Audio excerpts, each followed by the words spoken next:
Now, let's turn to the paranoid Premier of Queensland. The paranoid puppet Premier of Queensland. Now, the polls are starting to turn on Annastacia Palaszczuk, and she can't stand it. She thought a hard line on the borders would mean that she would be able to erase all of the sins of her government, and she would be able to, just like Michael Gunner did in the Northern Territory, push all opposition away and eventually ride her way back to power. But people have had enough of the heartlessness of Annastacia Palaszczuk. Remember what she said.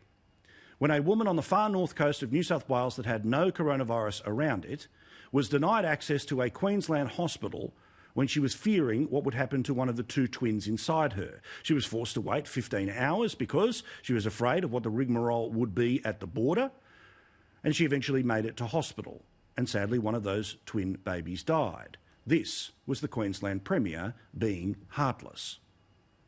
People living in New South Wales, they have New South Wales hospitals. In Queensland, we have Queensland hospitals for our people. Moron. 45% of the Queensland health budget is paid for by Queenslanders. 55% is paid for by everyone else in the country. Your Medicare card does not run out when you leave your postcode. It does not have the rules of a cheating footballer where apparently if you're over the border then the rules don't apply. The Medicare card applies everywhere. But I repeat, quiet Australians know a fake when they see one, and they see one in Annastacia Palaszczuk. Quiet Australians and quiet Queenslanders were able to send Bill Shorten packing, and there's a chance that they might be about to send Palaszczuk packing as well. This poll came out today, where 47% of people apparently think that the Labor Party will win the election, but only 32% are willing to actually vote for the Labor Party. More people are planning to vote for the LNP, and of all of the people who won't vote, LNP or Labor or Greens, so Katter's Australia Party, One Nation, or the Palmer United Party, they're going to send their preferences back to the LNP, which means, according to this poll, 56-44. Palaszczuk would be gone. Another poll came out today about marginal seats in Queensland. Queenslanders, I've said this the whole way through, have a perfect BS monitor, and it has been spinning off its axis. Ipswich, Keppel, Mackay, Therangoa, all Labor seats, their vote down. The LNP vote is up 19% in one of those seats. Palaszczuk only holds majority government by 2 seats. If this poll is true, all 4 would go. She would be in a minority government, where of course she would desperately hope that the Greens can get her over the line. Which is why Annastacia Palaszczuk is panicking. She is panicking because the way she plays politics, where she pretends she is the victim, is not working. It is starting to fail. Which is why we got the crocodile tears on the weekend. These are difficult decisions and they're heartbreaking. I'm human just like everyone else. These issues hurt me deeply.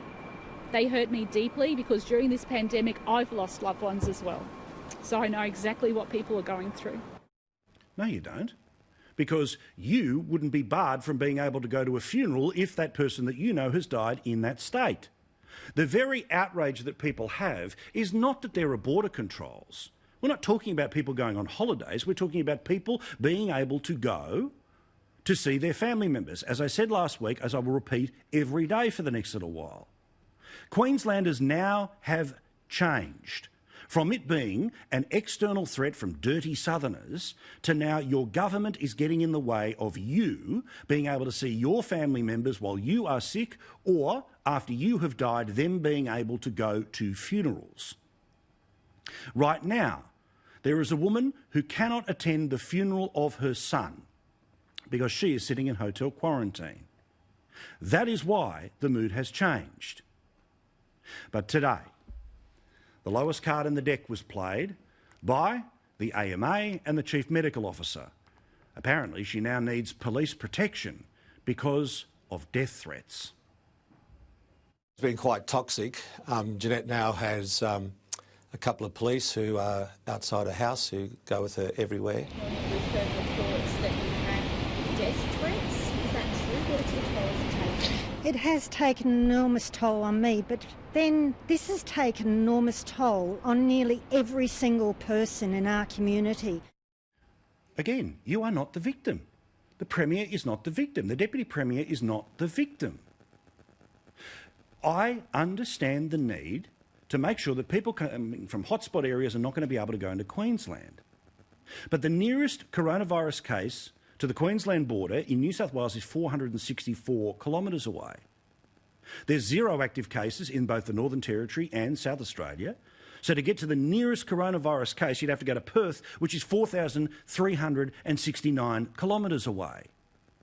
We're not talking about yobbos who want to go and ride mopeds on the Gold Coast. We are talking about kids being able to see their dying father. We are talking about the absurdity of a woman who came from Canberra, where there has been 0 cases for 60 days, being able to go to the funeral of her father. That's what we are talking about. Yet the Premier, losing in the polls and starting to lose her grip on reality, is now again trying to play the victim. Now remember, listen very carefully to the spin that she uses today. She wants to make people like you and like me seem like we are heartless and don't understand border controls. We understand border controls, but that's not the issue that has plunged Palaszczuk into the trouble that she currently is. It's the heartlessness that when a hospital is closer for a woman with twins who fears one of those babies will die, not turning up because of the fear that has been put in place by the Premier and the inflexible system that's been put in place by the Chief Medical Officer. Now, we asked Queensland Police, the Queensland Premier, the Chief Medical Officer today, how credible are these threats? Where do they come from? Because if they are credible enough for her to require the security that she's getting, it means they are coming from Queenslanders. They're not coming from people outside of the border, because people outside of the border aren't able to get over the border. And I doubt you're going to be able to get an exemption from the Chief Medical Officer to do harm to anyone in Queensland, and rightly so. But how's this for nonsense from Palaszczuk today? Of course, effortlessly repeated as the lead story tonight in Brisbane on the 6 p.m. news, where the majority of people who will vote in less than a couple of months' time, well, they saw this. Now, if it means I have to lose the election, I will risk all that if it means keeping Queenslanders safe. I will always stand up for what I believe to be right in this state. I'm putting myself out there, I'm putting myself on the line. But I'm making no apologies for keeping Queenslanders safe during this time. Again, Premier, you are not the victim. No one is suggesting rip open the borders so everyone can go and have a holiday. We are suggesting that the system that you have presided over, that you thought would get yourself re-elected, has become heartless and inflexible. So changing the subject is very effective in terms of media management, but as the polls have shown you, people are on to you. People are on to how political this is and how big a fake you are, because they know the coronavirus is thousands of kilometres away to the west and hundreds of kilometres away to the south.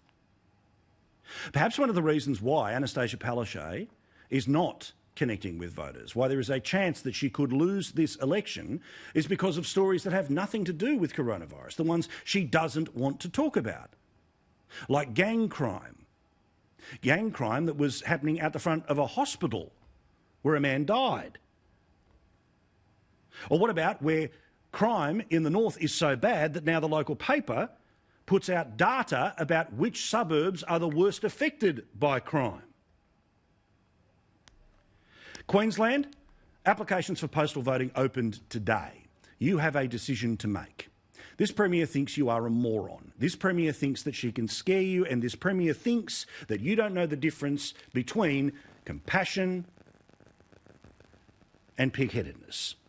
I think you do. You showed it last year, you'll show it again in 47 days' time.